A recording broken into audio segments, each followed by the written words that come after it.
இந்த வெண்பா சொல்றதுனுடைய அர்த்தம் பின்பாதியில மழை ஜாஸ்தியா இருக்கும் அப்படிங்கிறதாக தெரியுது. பசுக்கள் நிறைய கால்நடைகள்லாம் அபிவிருத்தியாகும், பால் அதிகமான உற்பத்தியாகும் அப்படிங்கிறதாக தெரியுது.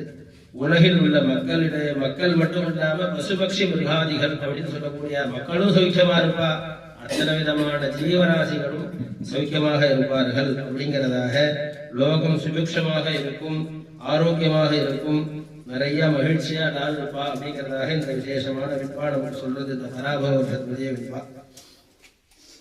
பராபவம்னு சொன்னோம்னா அவமானமின்மை அப்படிங்கிறதும் ஒரு அர்த்தம்.